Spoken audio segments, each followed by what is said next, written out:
Theory means a set of ideas that is intended to explain some facts. An idea or a set of ideas that is intended to explain some facts is known as a theory. And here the theory is the subject that we are studying here is the birth of the thought and the reality that gives to the reality that is given to the world. That's the subject.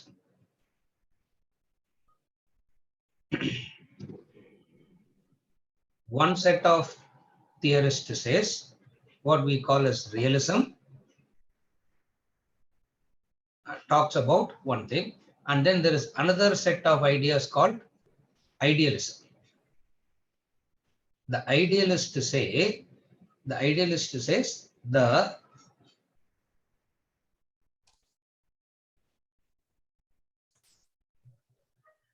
mind creates everything. The realist says mind doesn't do anything, world exists as it is, mind is only the recognizing factor of an existing world. That is the realist idea. So idealism says the mind creates everything. If the mind is not there, nothing is known. Therefore, the job of creation is given to the mind. Realism says world is as it is, irrespective of whether the mind is recognizing it or not. This is how world is. This is the objection of the realist. Here, very important discussion that I'm summarizing what we have studied till now. And then we went on to see what is the definition of the subject. What is the definition of the subject and what is the definition of the object? In idealism and realism, we saw mind is treated as the subject and world is treated as the object. In Vedantic theory of perception, the mind itself will be treated as an object. Mind itself will be treated as an object, not as a subject. That is another important discussion. Idealists say the world is false and is merely a projection of the mind. The realist says, how can an insubstantial mind create such a real world? So they keep, so there is there are these two extreme states. One is known as idealism and another is known as realism. And idealism we have covered previously. We didn't meet last week. The previous week when we met, we covered idealism completely. Today we'll be discussing what the realists are about to say. Now, what does the realist say? The realist says, what is mind made up of? Mind is made up of an insubstantial matter. Thoughts are insubstantial matter. And the world is made up of solid material. And insubstantial matter cannot produce something substantial. Therefore, the world that we see is made up of substantial matter, and mind, which is made up of, what is mind? It is insubstantial. Insubstantial means all the qualified, all the known methodology of defining matter, mind doesn't fit under. That's why it is insubstantial.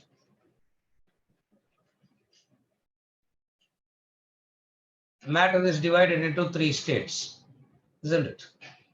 Solid, liquid, gas, or it is divided into atoms, anything you can say. Now, whatever definitions of matter we know, where does mind fits in? Where does thoughts fit in? Thoughts doesn't fit into any of these descriptions of matter. Therefore, we say it is insubstantial. How can insubstantial mind create a real world? For insubstantial mind can create something which is insubstantial only.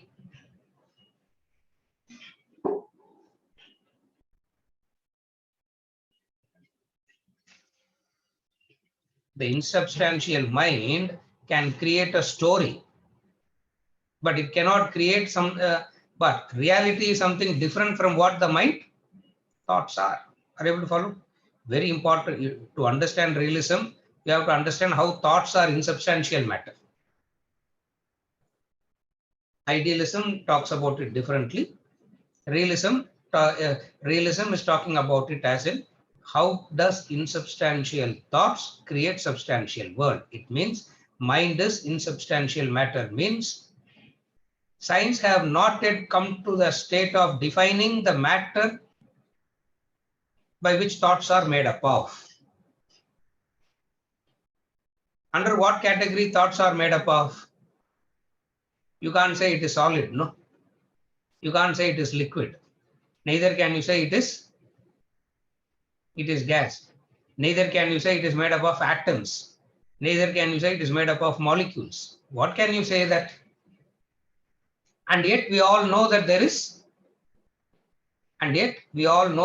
matter, and yet we all know that there is a thought, and it is insubstantial by nature. Insubstantial means which cannot be defined. Insubstantial means that which cannot be weighed. Insubstantial means that which cannot be defined. Insubstantial means that which you can never conclude anything about it. That is insubstantial. Substantial means you can have a firm conclusion. Firm conclusion means it can be measured. Thoughts can be verified as in you know that you have thoughts.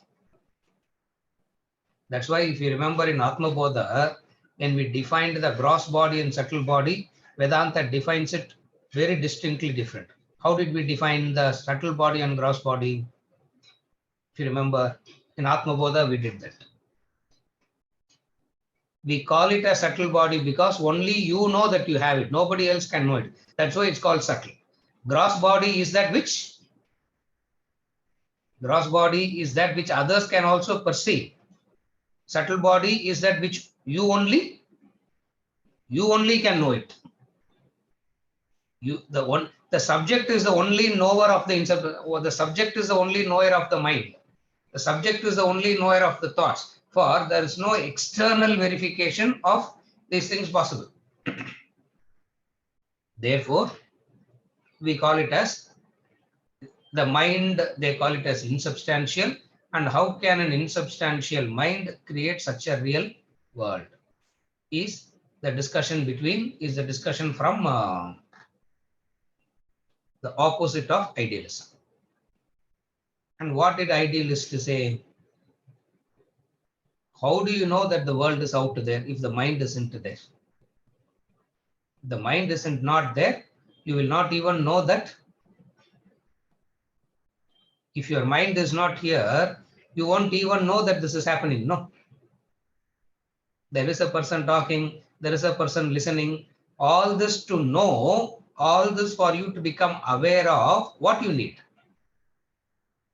The mind. If the mind isn't there, you can never know. Therefore, mind is the real subject. For realism, object is dependent on the mind, is idealism.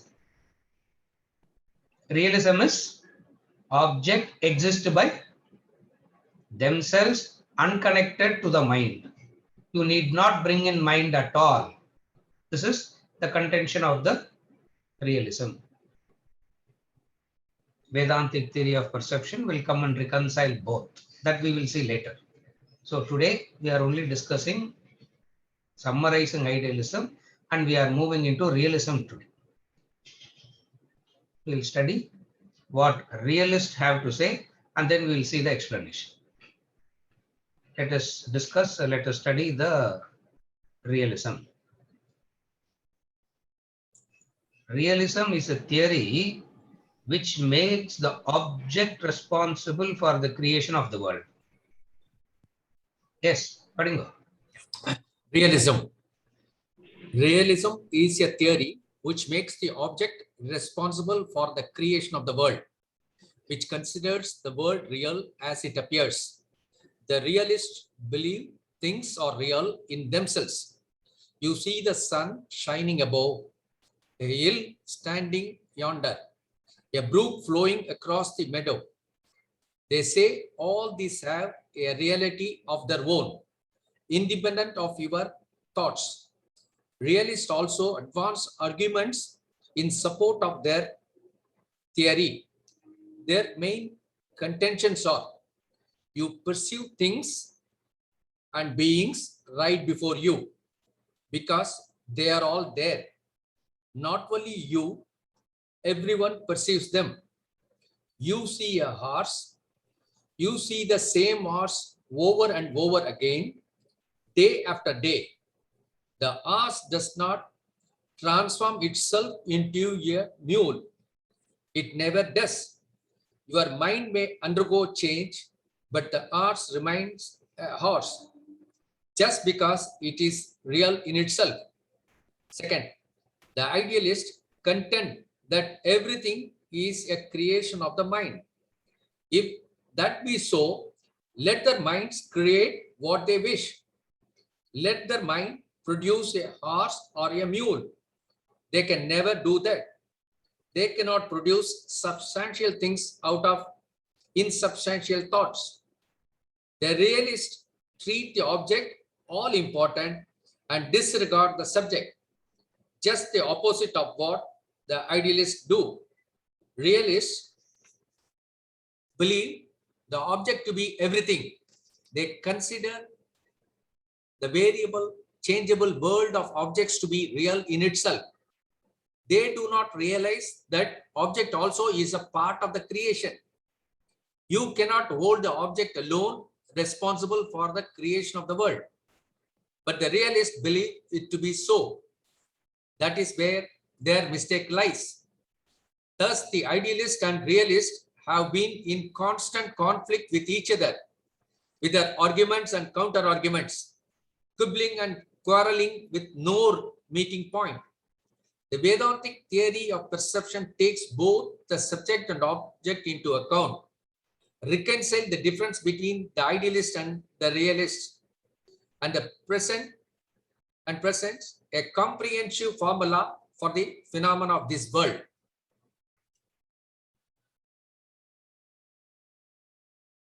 Realism is a theory which makes the object responsible for the creation of the world, which considers the world real as it appears.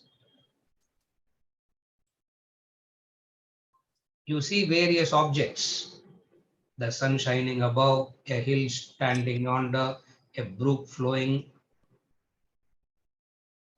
They all have a reality of their own, independent of your thoughts. Realists also advance arguments in support of their theory. These people here believe, the idealists believe, the thoughts are real, the mind is real. The realists say the mind is not real, the objects are real. In Vedantic theory of perception, we say both have properties and qualities and attributes, but they are not real. They say mind has its own attributes, properties, qualities, and the object also, the world also has its own properties, attributes.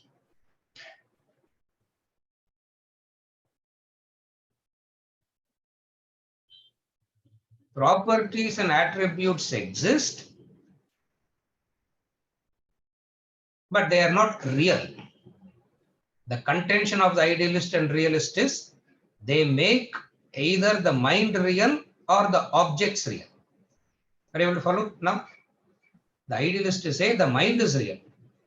The realist say object is real. Mind comes and goes. Your mind keeps changing, but the horse remains the horse only.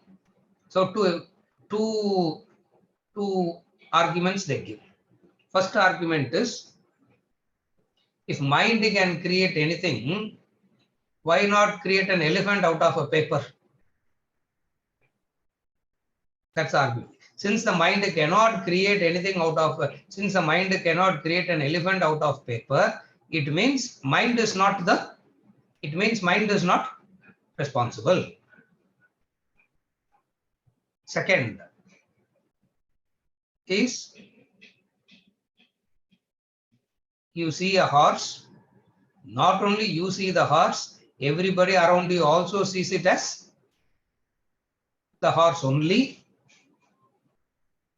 Over and over, it remains the same, and the horse does not transform into a, you may wish that it gets transformed into something, but the horse doesn't transform into a mule, meaning your mind undergoes changes, but the horse remains a horse because it is real in itself.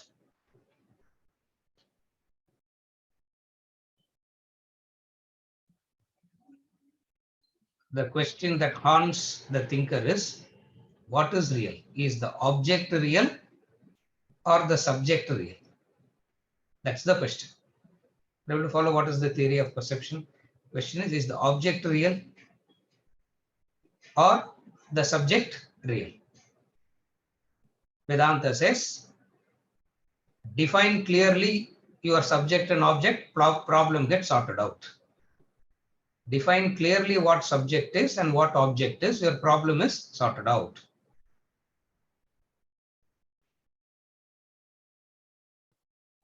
With reference to the object, sense organs is the subject. With reference to the sense organs, sense center is the subject. With reference to the sense center becomes object and mind becomes the subject. Does it stop with mind? No, no, no. There is somebody that is perceiving the mind also. If it can be perceived, it cannot be called as subject.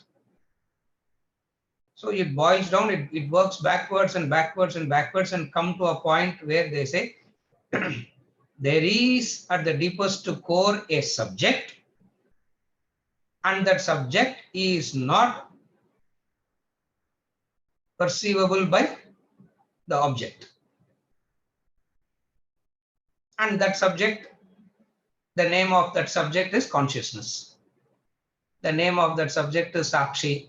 The name of that subject is consciousness. The name of that subject is Brahman, etc. That is how Vedantic theory is going to explain. Now I'm bringing in Vedantic theory simultaneously also to clear the doubts that keeps coming up again and again. Also, when we study the Vedantic theory of perception, it becomes easy. We can just read through that portion and move, because we are already getting grounded in the concept. If mind can create, your mind wishes so many things. Does all that get created? Your mind, if mind is the creator, how nice it will be, no? Mind is the creator, how nice it will be, isn't it?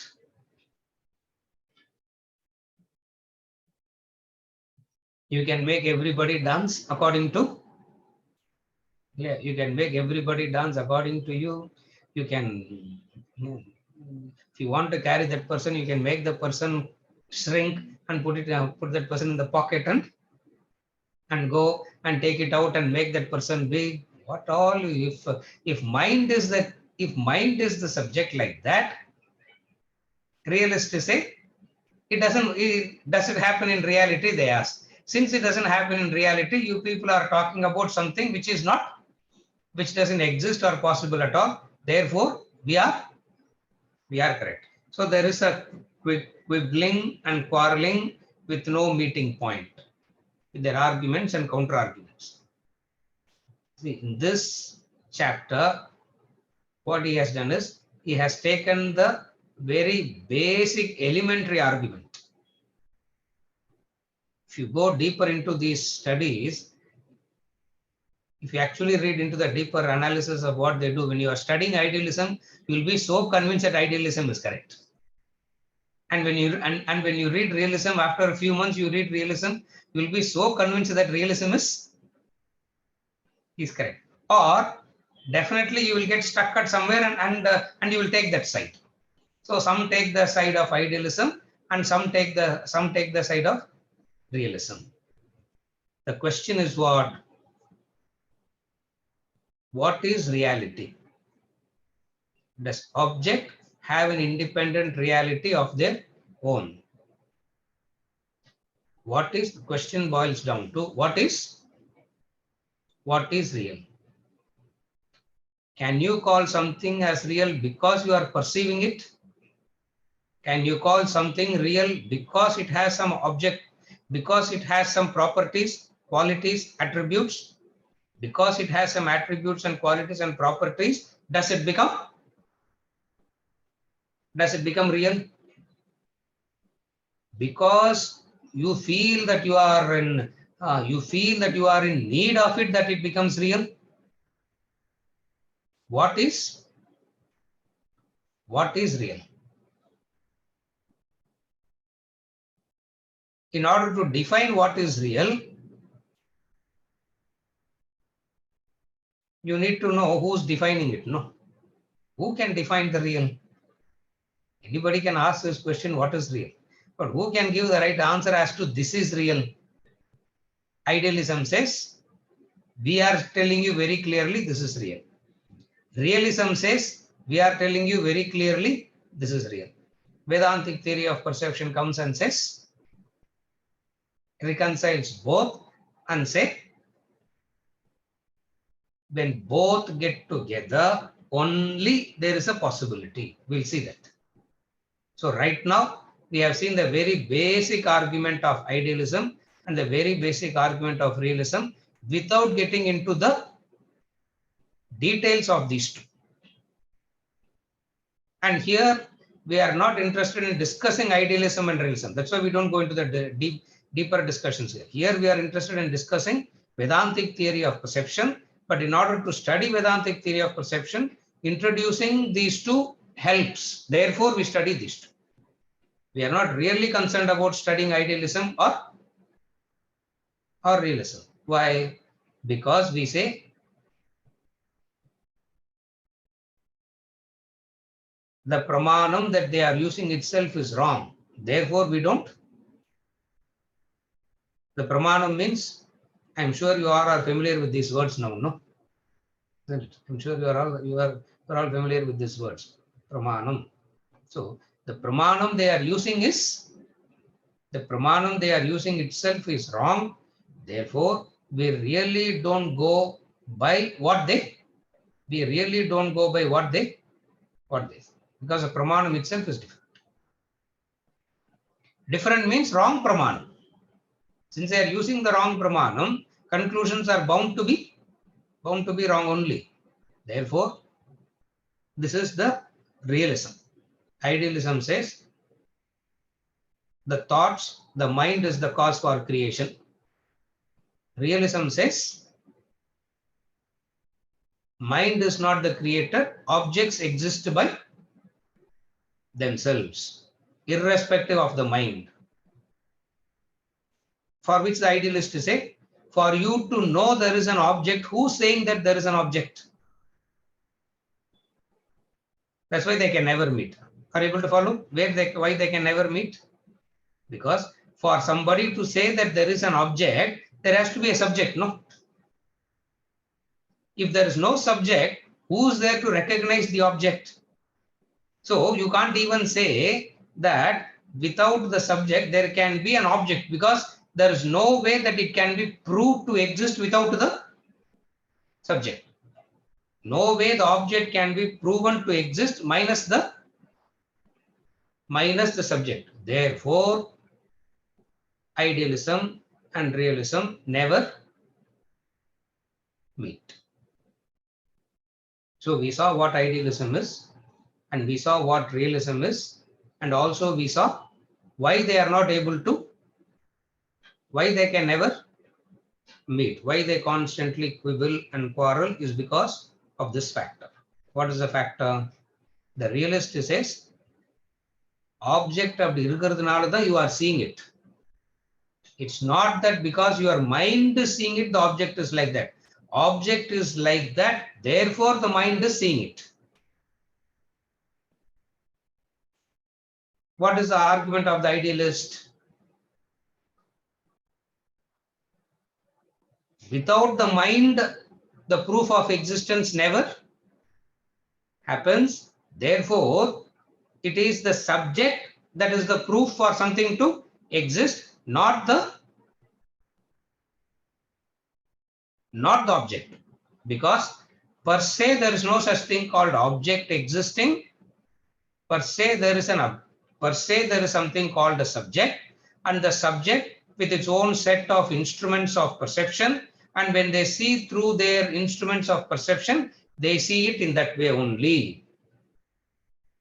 Just as an ant sees it like that, the giraffe sees it like that, the elephant sees it like that. On what basis they are seeing all this?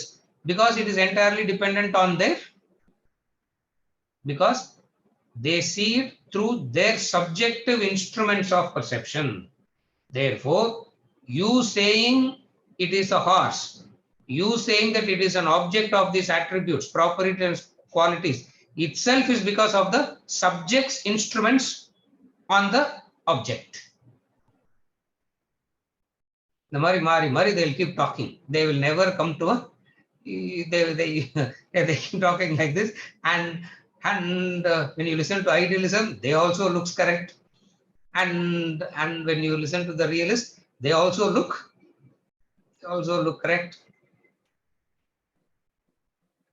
Now we will read Vedantic theory of perception.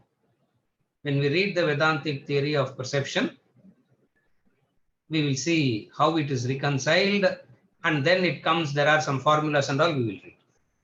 So, Shankar, we'll read the Vedantic theory of perception. Now stop nu sollumbodhu report idum. Okay. Vedantic theory of perception.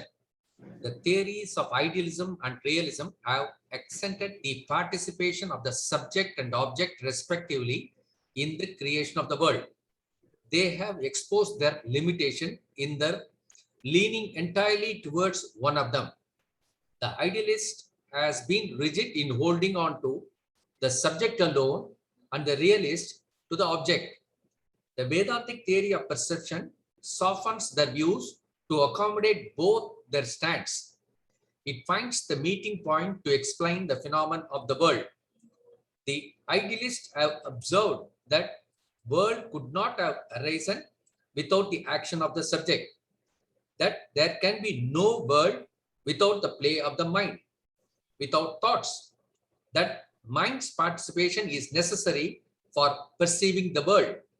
In the absence of the mind, there can be no perception of the world. The idealists assert that so far as the observation is concerned, they are right. But they take a step further to declare that there is nothing apart from the subject mind responsible for the creation of the world. It is the action of the subject mind, thoughts alone that produces the world, nothing else, and that the object plays no part in it.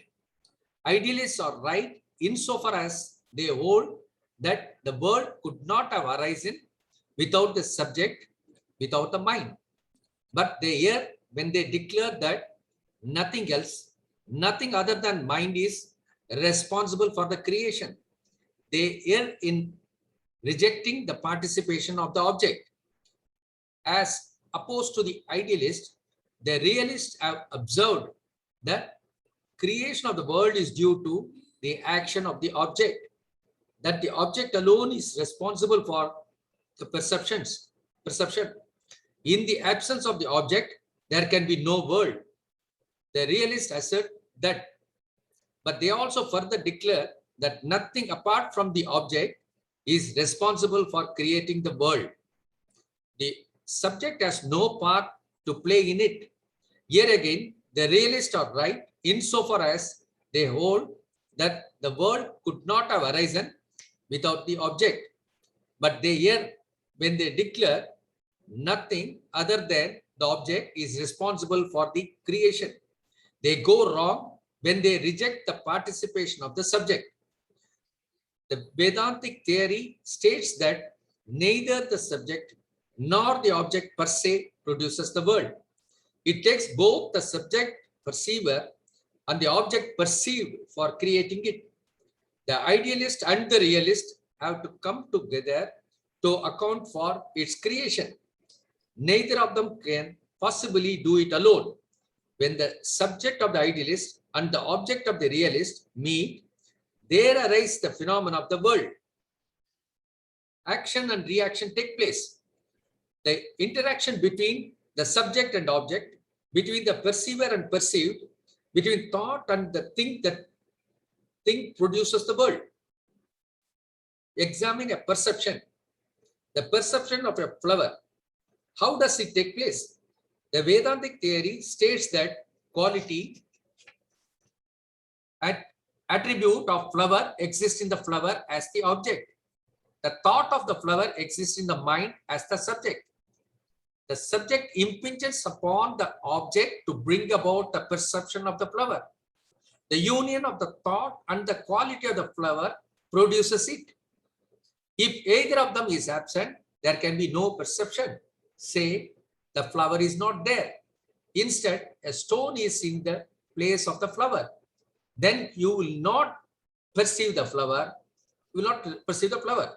Likewise, if the thought of the flower is not in the mind, instead, another thought has preoccupied the mind, you will not perceive the flower, even if it were there.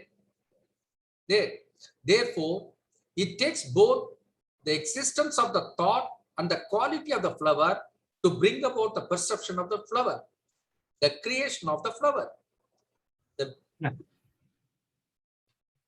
Now the next is the actual one, where Brahman is brought about. We'll come to that later. First, we'll understand from a relative standpoint what is subject and what is object, this Vedantic theory of perception.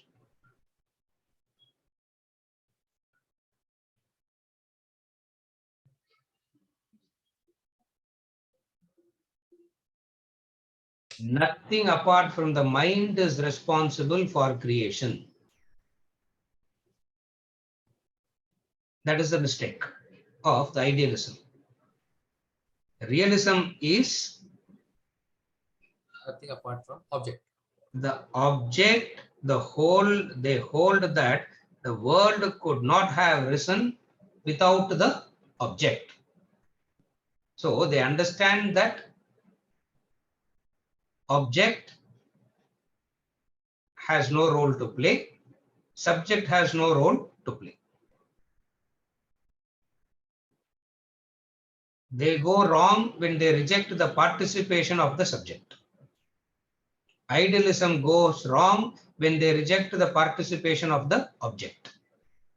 So one rejects the other. Now Vedantic theory of perception says, look at the perception.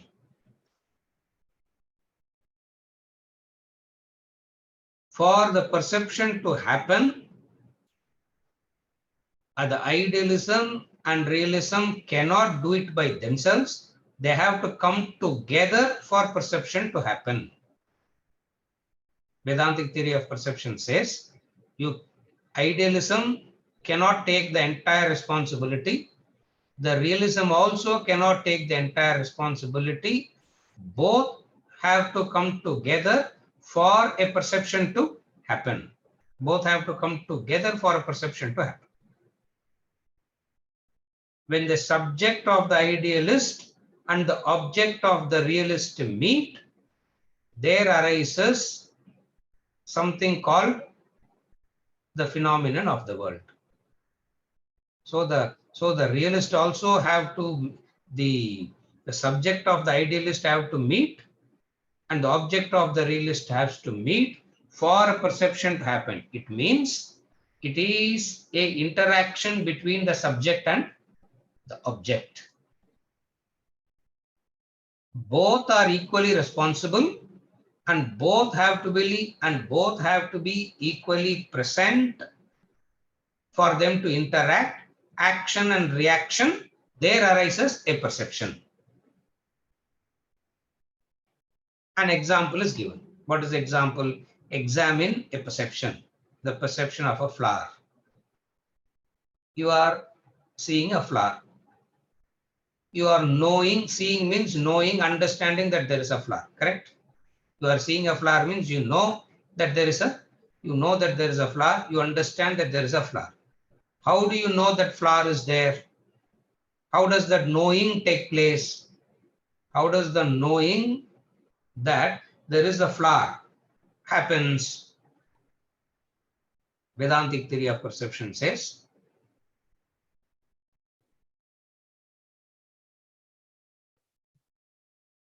there is an object that exists with its own attributes and qualities, which we call it as flower in this case. So there is a flower that is existing with its own quality attributes. Correspondingly, there is the thought of the flower exists in the mind as the subject. There is the corresponding thought. So when the corresponding thought and the respective object interact with each other, there arises a knowledge. What is the knowledge? There is a flower. Both have to be present. Union of the thought of the flower with the quality of the flower. Quality of the flower means what? Quality means the shape, the size, the texture, the fragrance, all put together is called the quality. So the thought, union of the thought of the flower in the subject and qualities in the flower, only when they interact with each other, there is the knowledge. There arises the knowledge. What is the knowledge that arises? The knowledge that arises that I know that there is a flower. So we have understand theory of perception. All this we saw in the introduction. Theory of perception means theory of knowing, isn't it? Theory of knowing how it is there. Theory of knowing means it is there. You are seeing it. It is there. So theory of perception means theory of knowing. And how knowing happens? This is how knowing happens. Say the flower is not there. Say the flower is not there. You cannot even recognize there is the thought of the flower. Carefully follow. If the flower is not there, there will not be a corresponding, you cannot even recognize a corresponding thought of the flower. Another case, the flower is there. What is not there? The corresponding thought is not there. Corresponding thought means mind occupied with elsewhere. Whether it is occupied elsewhere or not, there is no corresponding thought. Are you able to follow? So the flower is there, but the corresponding thought is not there. For you to know the flower, you need the thought. For the thought to be known, you need the flower. Therefore, Vedantic theory of perception says both are so interdependent on each other for knowing one another. That is Vedantic theory of perception. Next, we are going to see how Vedanta theory of perception takes it further and establishes the reality. That is the real theory of that. That's where it becomes complete. Till now, what we are seeing is only the level 1 of the Vedantic theory of perception. But it becomes complete only when the reality is added as the common factor for both the subject and the object. Therefore, till now, we have seen the existence of the thought and the quality of the flower to bring about the creation of the flower. Creation means you know that it is there. Creation, please understand. That's what from the starting of this lesson I have been saying. Perception means knowing. Creation doesn't mean you actually sitting and creating. When you say, I know there is this flower, it is created. So creation here doesn't mean in the normal sense of the creating. Don't take it like that. Are you able to follow? If you remember, all this terminology is very clear, no? How we are using in this chapter. That's where in the, I remember we took some introductory sessions to explain these words. So how we are using these words in this context, in this context of this. So when he says the creation of the flower, it is not like the potter creating the pot. Don't take it like that. It's not like the potter creating the pot. Creation of the flower means recognizing that there is a flower. You have the knowledge of the flower. You have the knowledge that a flower exists. You have the knowledge that the world exists.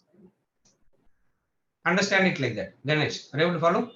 So even when he says creation, don't take it like the potter creating the pot. Not creation like that. There is no, so here creation means cognition, recognizing, knowledge of the fact. What does knowledge means? Here is a flower, the creation of the flower. Here is the world that I am interacting with. Now the world is created. So Vedantic theory of perception says, what does it say? The interaction between the subject and object, the interaction between the perceiver and the perceived, the interaction between the thought and the thing produces the world. It means action and reaction. It means action and reaction. So what is actually happening? There is a thought in you. As it were, the thought envelops the object. Dramatically saying it, we are just dramatizing it. There is a thought, and the thought descends on the object, envelops the object as it were. Corresponding qualities only it has to be there. Then only it is a creation. Everyone follow? A thought, and then there is the object, and the thought impinges itself, covers the object. There arises, when this interaction happens, there arises the knowledge. What is the knowledge? There is a flower. When you say there is a flower, two things are proven there. What are the two things that is proven when you say there is a flower? When you say there is a flower, two things are established. What are the two things that is established? The two things that are established is, you can type also, it doesn't matter. You can type also. I'll try to read what you are typing. So any knowledge, when you say that there is a flower, two things are proven. It means for any knowledge, two things are understood. Two things are proven. What are the two things that is proven? There are two things. So any knowledge proves two things. The two things is the subject and the object. Existence of object. Narayanji, correct. Existence of object and subject. So creation means object and subject. Wherever there is the knowledge of I know, wherever there is the knowledge, you may not use the word I know. You may say there is a flower, but what is implied there? When you say there is a flower, two words are implied before that in that state. What is it? I know there is a flower, correct? When you say there is the world, you say I know there is the world. So the I know is the subject, there is the world is the object. So both, when both do not come together, when both don't come together, there can never be a knowledge. And knowledge makes you believe something is there. Knowledge means something is there, isn't it? You may call it flower, you may call it lion, you may call it any name, doesn't matter. But knowledge means recognition of something by the subject. Therefore, whenever we talk about the world, wherever we talk about creation, default, two things are a must. What are the two things? Subject and object. Therefore, idealism is correct in the angle of subject. Realism is correct from the angle of object. But one alone cannot produce knowledge of I know. One alone cannot produce the knowledge I know. So wherever you say there is a horse, there is a flower, there is a world, it means two things are there. What are the two things in that statement? There is a subject and there is a object.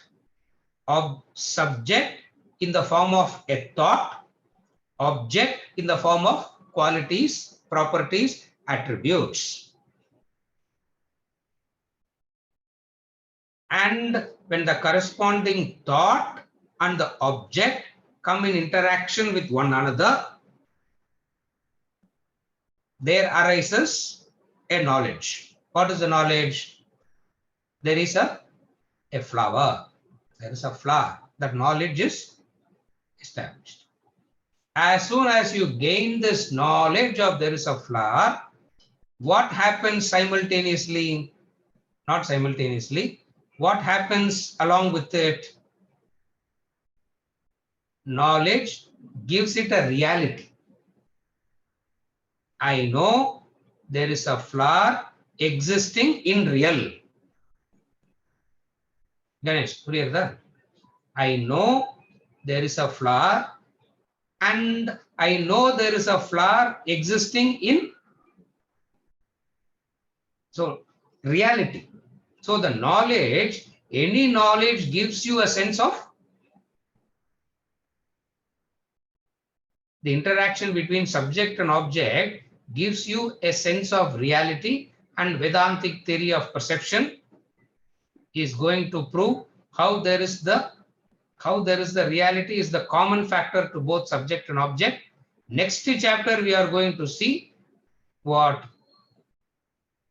wherever you say I know there is a flower, I know there is a real flower, Maya comes and exposes what? Maya takes away what? Maya takes away in that statement. I know there is a real flower. This is the knowledge. Maya takes away what? What does Maya remove? What is the lesson Maya removes? It removes the reality.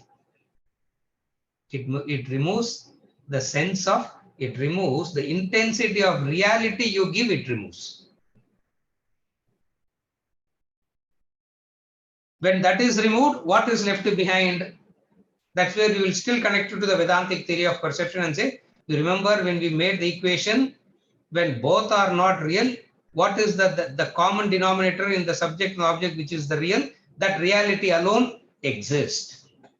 That becomes the next chapter. Reality alone persists, reality alone exists, and then the last chapter, that reality you are. that reality you are. First, there is the knowledge that there is the world. That knowledge produces along with the knowledge creates a sense of reality. So to straight away come and say there is no subject, there is no object as Maya is wrong. So concept of Maya doesn't remove the subject and object first. Maya removes what? Maya removes you are giving the knowledge that there is the flower gives you a sense of reality. What is the reality that it gives you? The reality of the subject, the reality of the object, and the reality of the perception.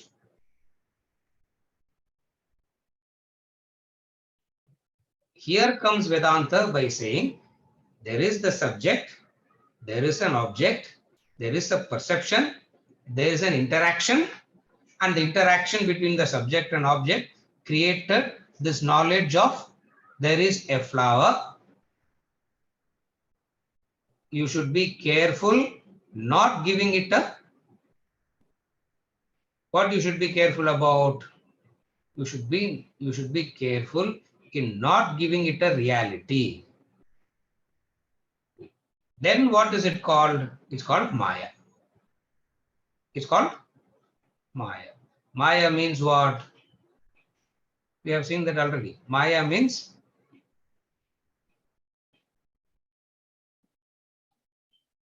clearly you cannot say it is there or not. That is Maya. The definition of Maya is this. You cannot categorically say it is there. Neither can you categorically say it isn't there. If you can categorically say it is not there, then it is not a Maya. If you can categorically say it is there, then it is not Maya. So what is Maya? Maya means there is something there, but you cannot categorically say. You cannot categorically say what it is. It means the properties, the attributes, the qualities, all that you are seeing are temporary by nature, depending upon the object and the subject, or depending upon the subject, or either way you can put it, because both are same, isn't it? 2 plus 2, clear. LHS 2, RHS 2. Now what difference is which two comes first? So you can say subject and object, or object and subject. Either way you can say. But for a perception to happen, both comes together. Both must come together. What should come together? There has to be a corresponding thought in the mind. Remember that carefully. Idu purilana theory of perception will be not understood. There is a corresponding thought in the mind, and that corresponding thought envelops on the specific object. There arises an interaction, a conclusion out of that interaction. What is the conclusion out of that interaction? There is a flower. This is Vedantic theory of perception.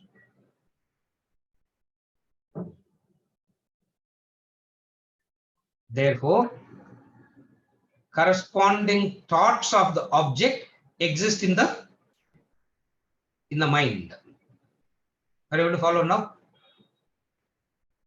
What all objects are there, there is a corresponding thought existing in the mind also. Then only it can impinge. Are you able to follow? If the object is creating the thought, it means then we are talking about realism. Are you able to follow the theory of perception? You got to stretch your imagination a little bit.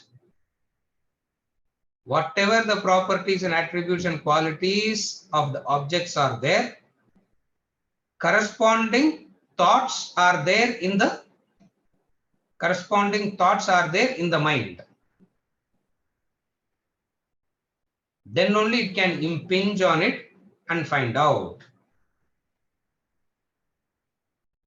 Corresponding thoughts. So there is the flower with its attributes and properties and qualities. There is a thought in you. So what happens? Interaction means what? The object is not entering you, correct? The object is not entering you. When you see the hill is not entering you. When you see a fire, the fire is not entering you. What is happening?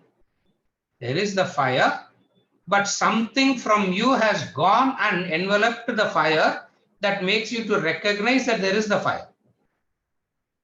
Something that is happening outside, something that is there inside, and when that something inside goes and interacts with that which something outside, there arises the creation.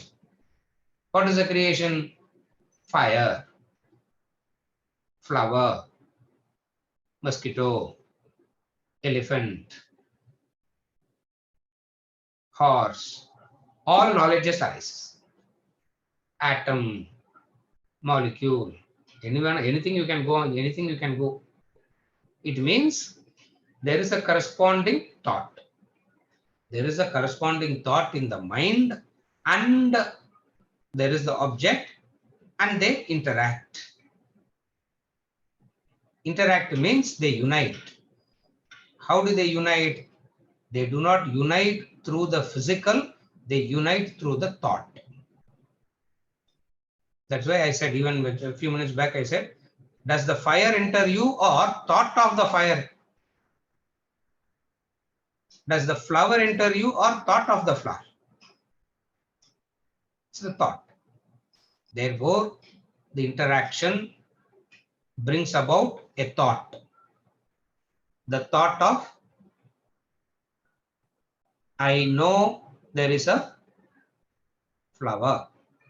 Not only I know there is a flower, the fact I know there is a flower makes the flower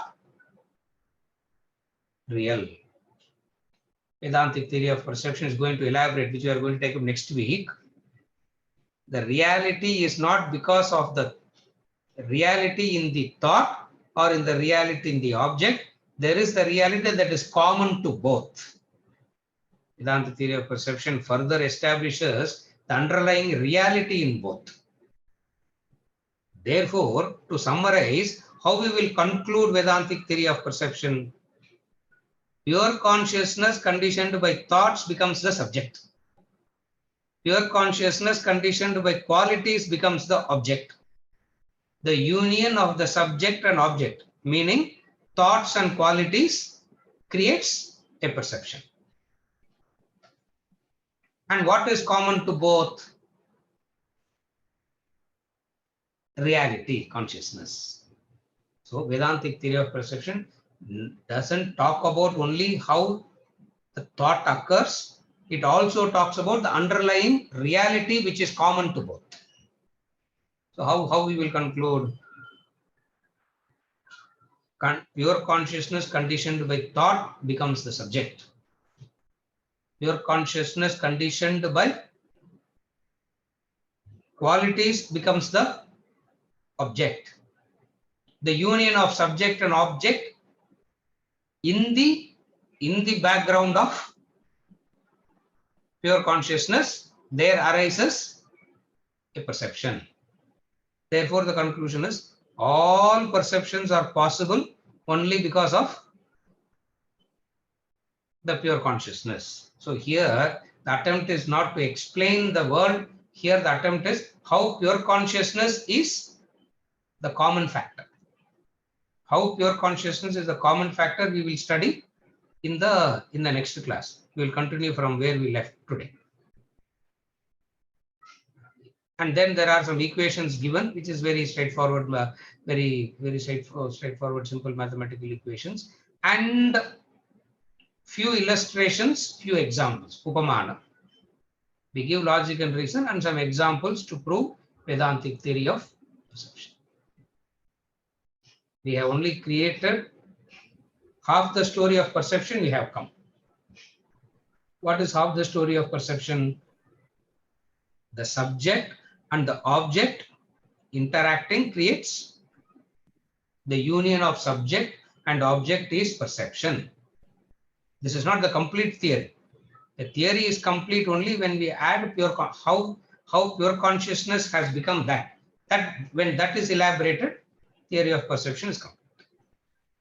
So we'll continue with reading the reality portion from the next week. Is it okay for today?